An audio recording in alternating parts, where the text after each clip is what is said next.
April of 2018 marked 1 year since the backflip on the decision of New South Wales Premier Mike Baird to ban greyhound racing. The decision to reintroduce greyhound racing in New South Wales was made just 3 months after the initial boycott of the sport, with Baird suggesting that, in hindsight, his conclusion had been made prematurely. Facing backlash over the reversal of the industry ban, the New South Wales state government assured there would still be restrictions placed on the greyhound racing field, including a cap on the breeding of the hounds and a reduction in the number of track and race events. 2GB radio station sat down with greyhound racing representative Peter Davis to discuss the changes within the industry over the past 12 months. Let's find out where things are a year on as we talk to Peter Davis. He's on the line. Hello, mate. Hope you're well. Thank you, Luke. Good to speak to you again. We've come a long way in a short period of time, and Mike Baird at the time did say this industry wouldn't reform, and there are plenty of tangible measures in place to say it's reformed massively, and I'm proud of that. However, there are others that hold a different opinion. Greyhound racing has received millions by the government to reform the industry, but Greyhound Rescue hasn't received a cent. Even the healthiest dogs we take in are considered wastage to the industry. Yeah, there hasn't really been a change in the number of dogs coming in, or really the health of how they're coming in. We sit down now with Lauren Numicus, Kennel Manager at Greyhound Rescue Leppington, to discuss. Hi, my name's Lauren. I'm the Kennel Manager at Greyhound Rescue in Leppington. This is my adopted greyhound Sizzle. He's 6 years old, and this is my fifth foster dog Jessica, who's 5 years old. Well, I wake up around 5:15, driving out to the kennels. I like to start the shift around 7:15. This means firstly checking on all the dogs to make sure they're well, walking for any special needs dog like hospital dogs, dogs that have fresh stitches, need a lot more special attention.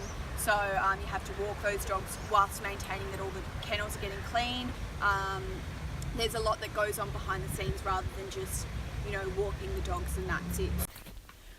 Whilst Greyhound Rescue works hard every day to reduce the number of dogs being mistreated due to the racing industry, they are currently over capacity, meaning the money, resources and legal space required for each dog has to be shared around. We're currently over capacity in our kennels, where we have 34 dogs in our shelter. We should really only have 30. However, we have had to take in some emergency cases. Greyhound Rescue relies on no government funding, so our main bills would be rent and vet bills. Also, of course, food, paying those normal living bills, and then of course they have to have paid staff as well. So we sometimes, we have to de-sex, microchip, vaccinate all of the dogs before they're out to be adopted, and that can cost around $300 to $400 a dog. And then if they need dentals, which they often do, that's another $300 or $400 on top of that. So we can pay up to around $1,000 per dog, and the adoption fee is only $350. So what has changed since the backflip of the ban last year? I would say nothing. We are still always at capacity. Nothing of the industry has self-regulated. We're still seeing mass graves being dug up with greyhounds' remains. We're still seeing hundreds of dogs euthanised in the past year for treatable causes and injuries. And we are constantly at capacity with more dogs always needing to come in. What would be ideal is that we get more adopters. However, I would love to see that we could shut down because there were no dogs to be surrendered. But at the rate it's going, there has not been any change since the backflip, and we still have dogs coming in every single week in all kinds of conditions. Though Lauren and many other anti-racing advocates await the day that the sport may permanently be banned, there are no foreseeable signs of this happening.